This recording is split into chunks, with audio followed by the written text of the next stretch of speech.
Here's what Kennan said.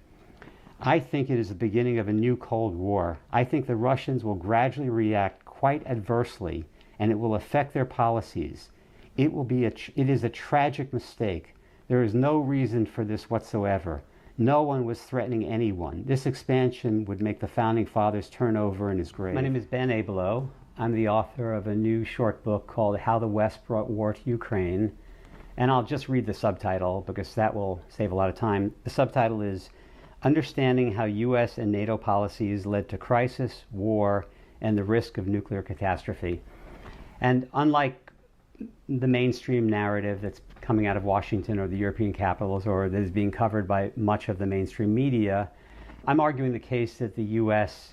and its NATO allies actually bears a great deal of culpability for what happened in this war.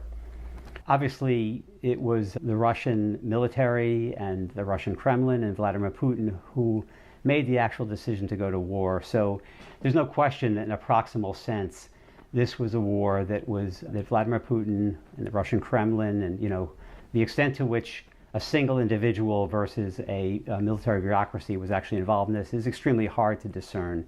But no question Russia started this war, and no question that a lot of innocents have been killed as a result of that war. So I don't mean to be exonerating Russia, whatever, but what I do want to say is that while in a proximal sense the decision to go to war was made by Russia, the point I argue in this book is that when one is judging historical events, one must look beyond the immediate moment. One must go back in time and look at the entire set of events that may not be widely known or may have been at one point on the front pages but now have been long forgotten and have not been incorporated into the current narrative by the media or by Washington. So in this book, I try to explain the ways in which I believe the U.S. and its NATO allies played a large role in bringing this war about, and that I argue that there are many steps at which war could have been avoided, including right before the war started, had the U.S. and NATO been willing to take certain steps. Now, what makes me say this? I'm not going to go into all the arguments, but basically, if one looks at the history of the last 30 years, starting with the end of the Soviet Union in around 1990, 1991, one finds the expansion of NATO, which is a Western military alliance, from West Germany toward Russia's borders and then actually to Russia's border. And there have been warnings from deep within the U.S. establishment for decades that the movement of NATO and in general, even military alliances and forces that are not within NATO but are still Western bilateral and multilateral arrangements between the U.S. or between other countries and moving towards Russia's border, that these are extremely dangerous and have been provocative. I'm going to give you I'm going to read a few passages from the book.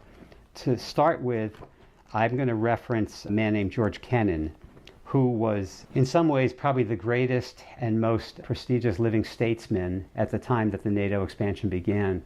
George Kennan was the developer of the very concept of containment by which the West tried to contain the expansion of the Soviet Union.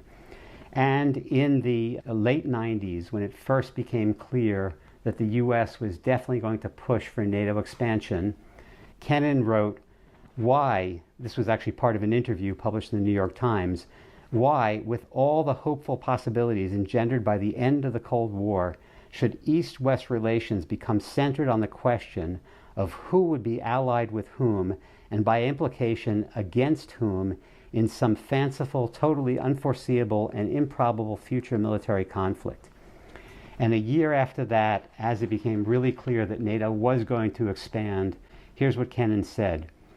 I think it is the beginning of a new Cold War. I think the Russians will gradually react quite adversely, and it will affect their policies. It is a tragic mistake. There is no reason for this whatsoever. No one was threatening anyone. This expansion would make the Founding Fathers turn over in his grave. And then Kennan added, don't people understand our differences in the Cold War were with the Soviet communist regime, and now we're turning our backs on the very people who mounted the greatest bloodless revolution in history to remove that Soviet regime. Now, it wasn't just Kennan. There were many others. For instance, Paul Nitze, who had been Secretary of Defense and also Secretary of the Navy. And not only that, but he viewed Kennan's policy of containment as way too benign. And he opposed Kennan's policy of static containment with an active, aggressive policy of rollback to push the Soviets out of territory. So I'm simply trying to establish his credentials as a military hawk. Paul Nitze also was against this. Paul Nitze, by the way, also was the main writer of NSC 68, National Security Council Memorandum 68, which basically established the Cold War on the U.S. side in terms of arguing that we had to be very aggressive towards the Soviets. Nitze was against this. Robert McNamara, who developed and executed massive bombing campaigns of Vietnam, often seen as a quintessential hawk, was opposed to the expansion for these same sorts of reasons. Then in 2007, Fiona Hill was writing. Fiona Hill is often seen as a person who's, very fearful of the expansionism of Russia. She's very concerned, fearful, and thinks that we need to take very aggressive steps to contain Russia.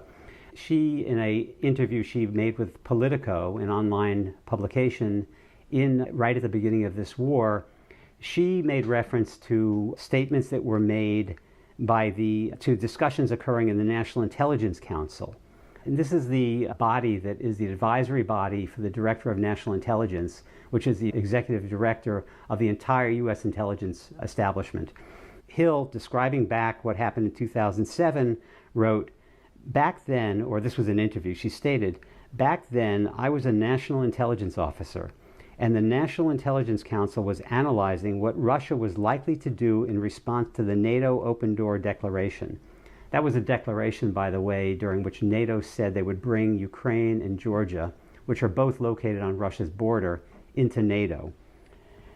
One of our assessments was that there was a real, genuine risk of some kind of preemptive Russian military action, not just defined to the annexation of Crimea, but some much larger action taken against Ukraine along with Georgia. And of course, 4 months later, after NATO's Bucharest summit, when NATO policy about Ukraine and Georgia were announced, there was the invasion of Georgia. There wasn't an invasion of Ukraine then because the Ukrainian government pulled back from seeking NATO membership.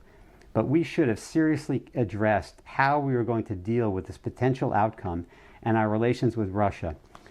So many people draw in their mind a distinction between people who are extremely fearful of possible Russian motivations, and they see them as, well, they couldn't have thought that NATO expansion played a role. And they draw a distinction in their mind between people who are maybe overly credulous about what the true motivations Russians are, and they see Russia as having responded to NATO expansion. And here I offer that as an example, not just of Kennan, Paul Nitze, and Robert McNamara, but someone that after NATO expansion had begun, a person who is a credentialed person who is very concerned about the motivations of Russia and who was deep on the inside in the National Intelligence Council at that time, stating quite clearly that the National Intelligence Council recognized the possibility that NATO expansion would cause this problem.